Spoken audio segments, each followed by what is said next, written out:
لبيك اللهم لبيك لبيك لا شريك لك لبيك إن الحمد والنعمة لك والملك لا شريك لك. الحمدللہ رب العالمین والصلاة والسلام علی سید المرسلین اما بعد فاعوذ باللہ من الشیطان الرجیم بسم اللہ الرحمن الرحیم. الصلاة والسلام علیکہ یا رسول اللہ وعلی آلکہ واصحابکہ یا حبیب اللہ. الصلاة والسلام علیکہ یا نبی اللہ وعلی آلکہ واصحابکہ یا نور اللہ. مدنی چینل کے ناظرین اور خوش نصیب حاجیوں، آج آپ کو ایک بہت ایمان افروز واقعہ سنانا ہے، بلکہ ایک نہیں دو واقعات سنانے ہیں، مگر یہ دونوں واقعات بزرگ خواتین کے ہیں، اللہ والیوں کے ہیں، اللہ کی نیک بندیوں کے ہیں. سبحان اللہ، جہاں حاجی سفر کو جاتے ہیں وہ حجنے بھی تو جاتی ہیں نا، ان کے واقعات سنتے ہیں. حضرت سیدنا رابعہ عدویہ رحمۃ اللہ تعالی علیہا نے پیدل اور وہ بھی ننگے پاؤں حج کیا. اللہ عز و جل ان کو جو بھی کھانا عطا فرما دیتا وہ ایثار کر دیتی. کعبہ مشرفہ کے قریب جب پہنچی تو بے ہوش ہو کر گر پڑی. جب ہوش میں آئیں تو اپنا رخسار بیت اللہ شریف پر رکھ کر عرض کی، یا اللہ عز و جل یہ تیرے بندوں کی پناہ گاہ ہے اور تو ان سے محبت فرماتا ہے. مولا اب تو آنکھوں میں آنسو بھی ختم ہو چکے ہیں. پھر طواف کیا.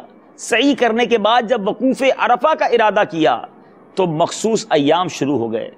روتے ہوئے عرض گزار ہوئیں، اے میرے مالک و مولا، اگر یہ معاملہ تیرے سوا کسی غیر کی طرف سے ہوتا تو میں ضرور تیری بارگاہ میں شکایت کرتی، مگر یہ تو تیری ہی مرضی سے ہوا ہے، لہٰذا شکوہ کیوں کر سکتی ہوں.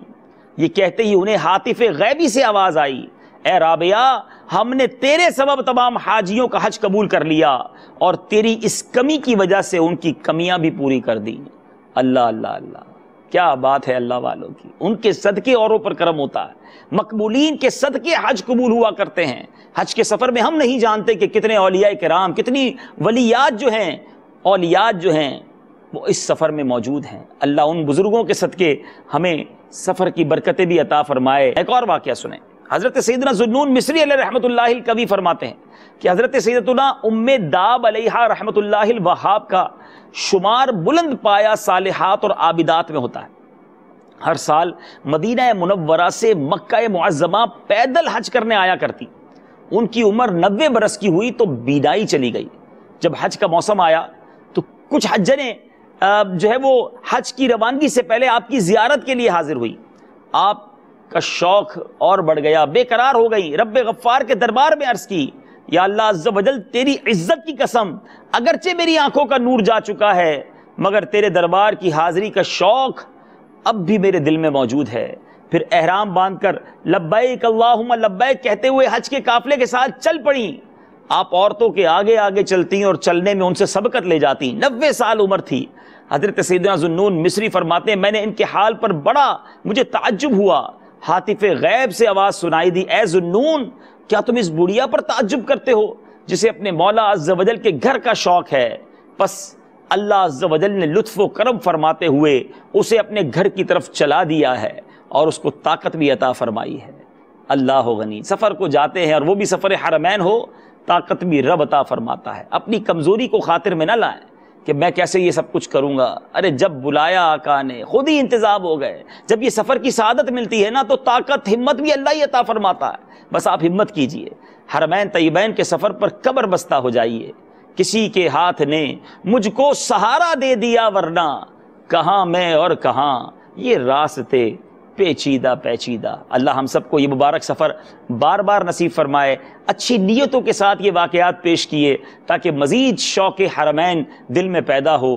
اللہ کریم ہمیں مدینے کی یاد میں، مکے کی یاد میں رونے والی آنکھیں عطا فرمائے اور یہ مبارک سفر بار بار نصیب فرمائے. یہی تو مدنی چینل کا خاصہ ہے کہ بار بار ہمیں یاد حرمین دلائی جاتی ہے. کبھی کعبہ شریف اور کبھی مدینہ شریف کے مناظر دکھا کر ہمارے دلوں میں یہ شوق پیدا کیا جاتا ہے. کیا خوبصورت بات دعوت اسلامی کے مدنی ماحول سے سیکھنے کو ملی. وہ نوجوان جو پہلے لندن پیرس کے خواب دیکھتے تھے، اب ان کی زبانیں، ان کی آنکھیں مدینے کا ذکر کرتے ہوئے اور مدینے کی یاد میں آنسو بہاتے نظر آتی ہیں. کوئی لندن، کوئی جاپان چلا مال کمانے، دیوانہ چلا سوئے بیابان مدینہ.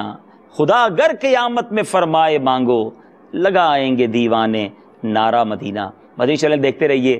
اگلے کسی سلسلے میں پھر آپ سے ملاقات ہوگی۔ اللہ تعالی ہم سب کو حرمین طیبین کی حاضریاں بادب اور مقبول حاضریاں نصیب فرمائے۔ صلو علی الحبیب صلی اللہ تعالی علی محمد صلی اللہ علیہ وسلم۔ لبیک اللہم لبیک لبیک لا شریک لک لبیک ان الحمد والنعمت لک والملک لا شریک لک۔